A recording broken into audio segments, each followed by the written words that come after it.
रावसाहेब, 5 पैकी 3 राज्यांमध्ये भाजपचा विजय झालेला आहे. भाजपच्या विजयाची आणि तुमच्या पराभवाची काय प्रमुख कारण आहे? काही कारण नाही आहे. भारतीय जनता पक्ष म्हणजे खास करून नरेंद्र मोदी देशाचे पंतप्रधान, गृहमंत्री आणि त्यांचं संपूर्ण मंत्रिमंडळ हे 365 दिवस निवडणुकीचीच प्रॅक्टिस करत असतात. या देशामध्ये इतर काही प्रश्न आहेत, विकासाचे प्रश्न आहेत, रोजगाराचे प्रश्न आहेत, सुरक्षेचे प्रश्न आहेत, महिलांच्या सुरक्षेचे प्रश्न आहेत. हे त्यांच्या खिचगणतीत नाही. 365 दिवस रोज निवडणुका कशा लढायच्या आणि कशा जिंकता येतील यावरच त्यांचं काम चाललेलं असतं. देशाचे प्रधानमंत्री, इतका मोठा देश, जगामध्ये इतक्या घडामोडी सुरू आहेत आणि देशाचे पंतप्रधान 5 राज्याच्या निवडणुकामध्ये 2 महिने स्वतःला झोकून देतात. गृहमंत्री 20-20 दिवस जाऊन पश्चिम बंगालमध्ये राहतात. संपूर्ण सत्ता, पैसा याचा वापर केला जातो. त्याच्यामुळे कोण निवडणुका जिंकला आणि कोण निवडणुका हारलं याबाबत ह्या निवडणुकीत चर्चाच होऊ शकत नाही. अशा प्रकारच्या निवडणुकांमध्ये अर्थात ते असे निकाल जे असतात लोकशाहीमध्ये, जरी लोकशाही या देशात राहिली नसली तरी लोकशाहीच्या नावानं हे निकाल स्वीकारायचे असतात आणि पुन्हा एकदा उभं राहायचं असतं. पश्चिम बंगालमध्ये आणि तामिळनाडूमधला पराभव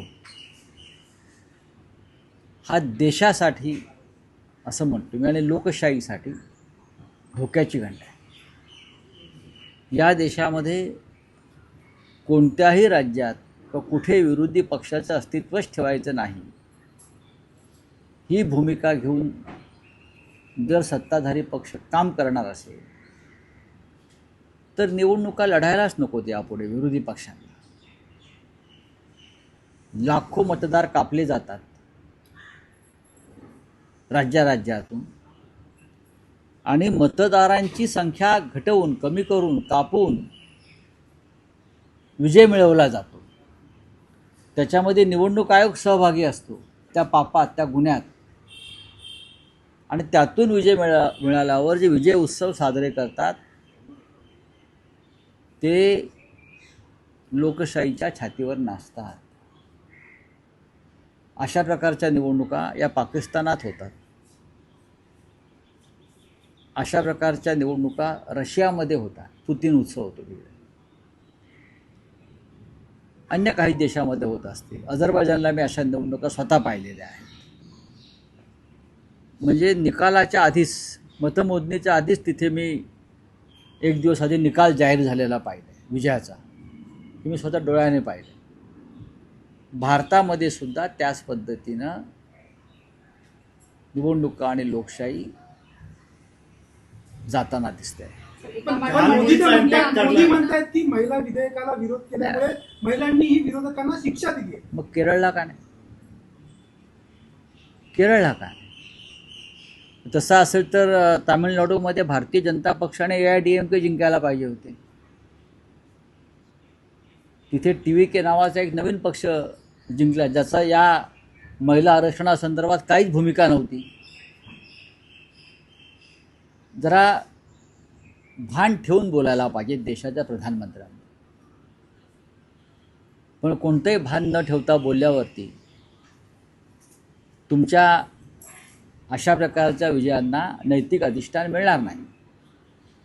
महिला आरक्षणाच्या बाबतीत जर तुम्हाला एवढी चिंता होती तर महिला विधेयक कधीच मंजूर झालेलं आहे ना.